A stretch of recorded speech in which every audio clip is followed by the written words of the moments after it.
Assalamualaikum warahmatullahi wabarakatuh. Alhamdulillah. Selamat malam para sedulur yang saya cintai dan semoga dicintai oleh Allah SWT. Oke para sedulur, jumpa lagi di kanal YouTube-nya Pak Dikun. Oke para sedulur, jadi diriwayatkan suatu ketika Nabi Sulaiman alaihissalam sedang duduk ya di tepian sebuah danau, dan tiba-tiba pandangan beliau tertuju kepada seekor semut yang membawa sebutir gandum. Yang tiba-tiba dia dikagetkan ya, karena kemudian Nabi Sulaiman itu melihat dari dalam danau muncul seekor katak yang kemudian membuka mulutnya, dan ternyata semut itu kemudian masuk ya sambil membawa bulir gandum yang dia bawa tadi gitu kan. Yang mana di sini sepertinya juga Nabi Sulaiman berpikir bahwasannya semutnya ini mungkin dimakan katak gitu kan. Tak lama kemudian kata itu kemudian masuk lagi ke dalam danau gitu kan. Yang tiba-tiba gak berapa lama kemudian Nabi Sulaiman alaihissalam melihat lagi kata yang sama tiba-tiba muncul di permukaan danau dan kemudian membuka mulutnya, sampai kemudian semut itu ternyata masih ada ya teman-teman, masih hidup dan keluar dari mulutnya, tapi ada sesuatu yang kemudian membuat penasaran Nabi Sulaiman alaihissalam, karena memang kemudian Nabi Sulaiman melihat bahwasanya tadi semut itu ketika masuk ke dalam mulut katak tersebut dia membawa satu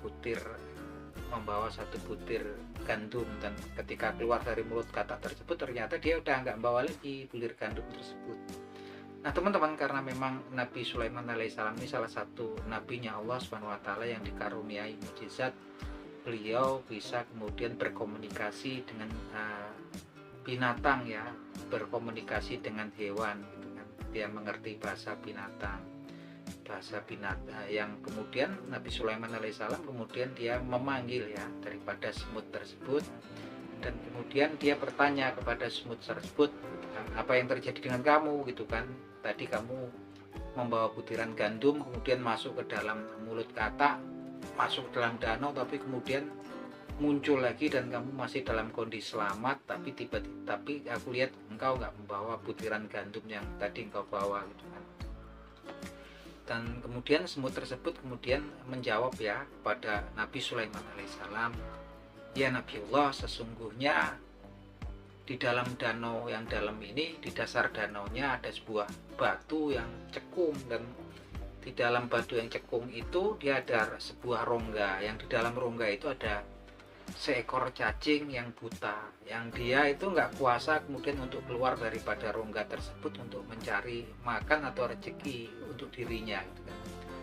Hingga kemudian Allah Subhanahu wa taala mengamanahkan diriku untuk sebagai jalan rezeki daripada cacing yang buta tadi, sehingga aku kemudian membawa butiran gandum tersebut, dan kemudian Allah Subhanahu wa taala mengkuasakan katak tersebut sehingga katak tersebut membawaku ke dasar danau dan kemudian meletakkanku di lubang yang berongga tadi, tempat tinggalnya si cacing yang buta tersebut. Dan kemudian aku memberikan bulir gandum tersebut kepadanya, dan kemudian aku masuk lagi ke mulut katak dan ya balik lagi ke daratan, ke permukaan danau dengan selamat.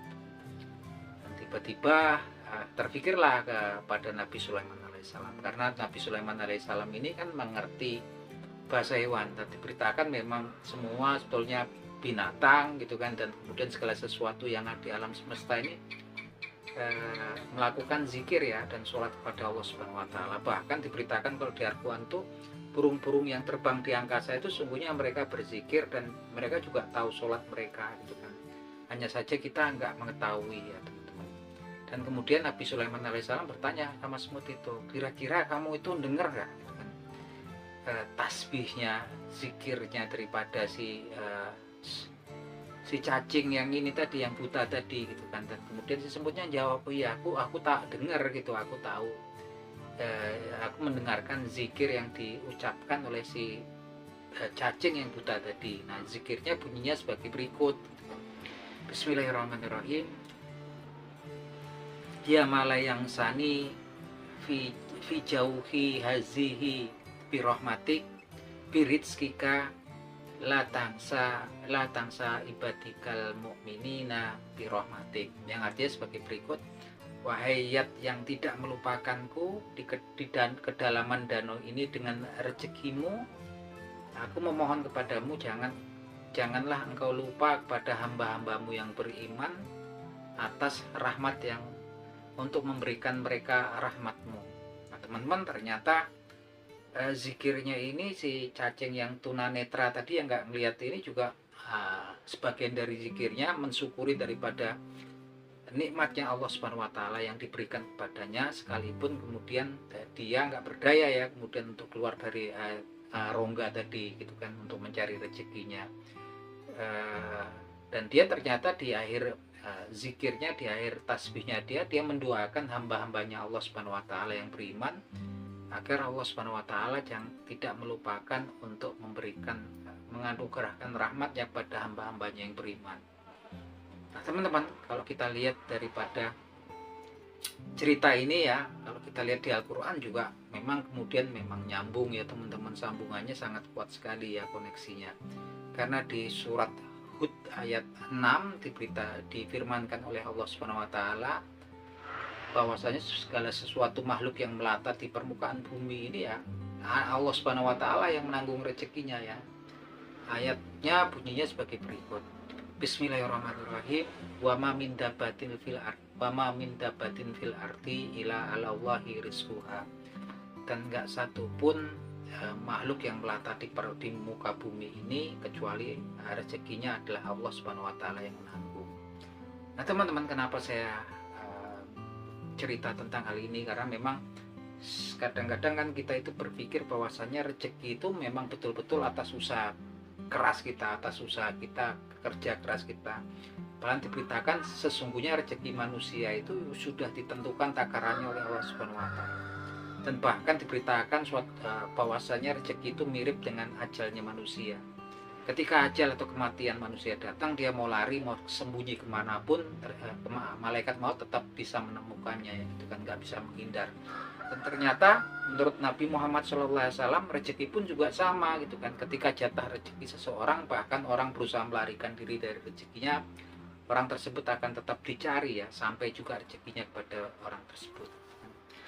Artinya kenapa gitu kan? Karena memang kemudian banyak saudara-saudara kita saat ini yang melakukan pekerjaan-pekerjaan sebetulnya dilarang agama, pekerjaan-pekerjaan yang memang kemudian di tempat-tempat yang haram dan tempat-tempat yang mungkin subhat atau meragukan gitu kan. Salah satunya mungkin tempat yang melakukan riba gitu kan. Ya, orang kemudian berasumsi kalau ketika dinasihatin orang, ini riba, ini dosa besar, atau kemudian terlarang gitu, tempat-tempat yang jual hal-hal yang haram gitu kan. Tapi kemudian orang bilang, kalau saya keluar dari sini, saya punya keluarga, punya istri, punya anak, dari mana kemudian saya dapat rezeki mereka? Artinya di sini kadang-kadang ini salah satu yang menyalahi ya teman-teman. Karena manusia itu sebetulnya rezekinya ternyata sudah ditentukan oleh Allah Subhanahu wa taala. Dan yang diberi free will atau kebebasan itulah hanyalah kebebasan kemudian untuk menentukan kehendak bebasnya untuk beriman ataupun kafir terhadap Allah Subhanahu wa taala. Tapi kalau kemudian jodoh, rezeki, ajalnya sudah ditentukan, teman-teman. Ini sebetulnya cerita ini sebetulnya menunjukkan bahkan kemudian seekor cacing yang buta gitu kan, yang ada di dasar danau pun nggak lepas dari pengetahuannya Allah Subhanahu wa taala, dan Allah Subhanahu wa taala lah yang kemudian menanggung rezekinya gitu kan. Sampai kalau di Al-Qur'an itu kan ada ayat yang sampai memberitakan bahwasanya sehelai daun pun yang gugur di malam, di kegelapan malam, kecuali Allah Subhanahu wa taala tahu. Wa ma tasqutu min waraqatin fi dhulumatil ardi illa ya'lamuha. Dan gak ada daun pun yang gugur di malam kegelapan malam kecuali Allah Subhanahu wa taala mengetahuinya. Bahkan kemudian biji yang kering, yang basah gitu kan, semuanya sudah dalam pengetahuannya Allah Subhanahu wa taala gitu kan.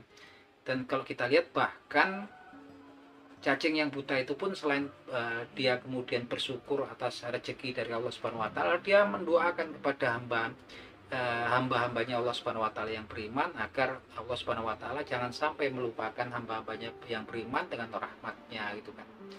Artinya jangan sampailah kemudian kita beralasan, oh ini saya kalau enggak nggak melakukan pekerjaan ini gitu kan, walaupun saya tahu ini dosa gitu kan, tapi saya butuh rezeki lewat jalan ini. Jangan sampai lah, karena memang kalau seperti itu sepertinya kita kemudian menganggap bahwasanya ya rezeki itu yang nanggung kita sendiri gitu kan. Tapi sesungguhnya kalau tinggalkan pun pekerjaan-pekerjaan yang haram gitu kan, pekerjaan-pekerjaan yang subhab, tetap Allah Subhanahu wa taala akan memberikan rezekinya, karena rezeki itu adalah tanggungannya dari Allah Subhanahu wa taala. Nah, itu teman-teman obrolan kita di malam hari ini terkait dengan rezeki. Rezeki itu nggak perlu kemudian kita memaksakan untuk bekerja gitu kan, mencari rezeki dari tempat-tempat yang haram ya.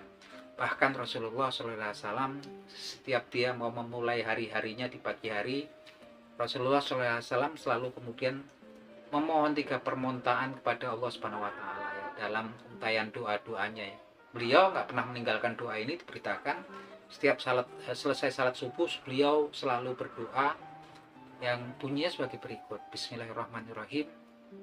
Allahumma inni as'aluka ilman nafi'a wa rizqan thayyiban wa amalan mutaqabbal. Ya Allah, aku bermohon kepadamu ilman nafi'a, ilmu yang bermanfaat, rizqan thayyiban, rezeki yang baik, wa amalan mutaqabbal, dan amal-amal yang terkabul engkau terima, teman-teman. Bahkan seorang Nabi Muhammad SAW, seorang Habibullah, kan, hamba kesayangannya Allah Subhanahu wa taala pun, dia masih bermohon ya kemudian untuk diberikan bantuan rezeki yang baik dari Allah Subhanahu wa taala gitu kan. Nah, itu teman-teman, semoga bermanfaat obrolan kita di malam hari ini. Akhir kata, wabillahi taufik wal hidayah. Wassalamualaikum warahmatullahi wabarakatuh.